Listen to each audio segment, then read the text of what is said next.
கர்த்தர் நல்லவர். ஆமென். இந்த நாளிலும் நியாயாதிபதிகள் 6வது அதிகாரத்திலிருந்து நம்ம வேதத்தை தியானித்து பார்ப்போம். இஸ்ரவேல் ஜனங்கள் மீதியான தேசத்துல அடிமைத்தனத்துல இருக்கிறாங்க. அந்த அடிமைத்தனத்துல இருந்து அவர்களை விடுவித்து கொண்டு வரணும் அப்படின்னு தேவன் ஒருத்தரை முன்குறிக்கிறார். அது யாரு அப்படின்னா கிதியோன். இந்த கிதியோன் தன்னை பத்தி தானே சொல்லிக்கிறான், நான் ஒன்றும் பெரிய பராக்கிரமசாலி கிடையாது, நான் ஒரு பயந்தாங்கொழி அப்படின்னு. ஆனா தேவனுடைய பார்வையில அப்படி அற்பமா இருக்கிறவங்க தான் அதிசயங்களை செய்யும்படியாக அழைக்கப்படுகிறவர்களா இருக்கிறாங்க.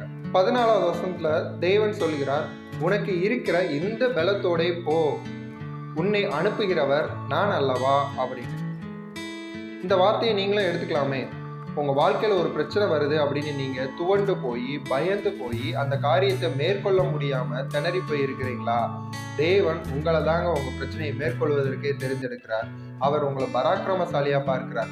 நீங்க தேவனுடைய கரத்துல ஒரு கருவியா இருக்கிறீங்க அப்படிங்கிறது தான் இந்த இடத்துல நீங்க ஏற்றுக்கொள்ளக்கூடிய ஒரு உண்மையா இருக்கிறது.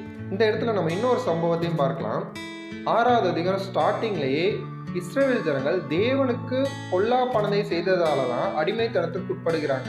தேவன் நம்ம மேல வைத்திருக்கிற அன்பு இதன் மூலமா நம்ம எடுத்துக்கொள்ள முடியும். ஏன்னா அவருக்கு விரோதமா பாவம் செய்தவங்களை தான் அடிமைத்தனத்திற்குள்ள போறாங்க.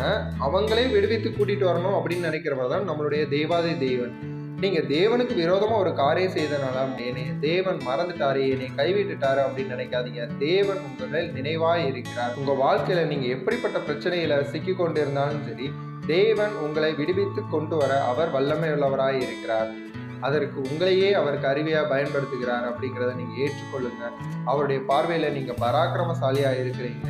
பராக்கிரமசாலியேன்னு அவர் உங்களையும் அழைக்கிறார். அவர் அழைப்பை ஏற்று உங்களுக்கு இருக்கிற பிரச்சனையிலிருந்து நீங்க விடுதலையாகி தேவனுடைய நாமத்தின் மகிமைக்காக இந்த பூமியில் வாழும்படியாக அவர் உங்களை ஆசீர்வதிக்கிறார்.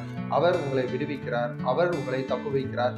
இனிமேலும் நான் ஏந்துவேன், நான் சுமப்பேன், நான் தப்பு வைப்பேன் என்று சொன்னவர் நாம் ஜீவனோடு வாழுகிற ஒவ்வொரு நாளும் நம்மளை வழிநடத்த அவர் வல்லமை உள்ளவராய் இருக்கிறார். அவருடைய சித்தத்தின்படி எந்த ஒரு அடிமைத்தனத்தின் நுகத்திற்கும் உட்படாமல் விடுதலையோடு நம்ம வாழும்படியாக அவர் நம்மை வழி நடத்துவார். கர்த்தர் உங்களை ஆசீர்வதிப்பாராக. ஆமென்.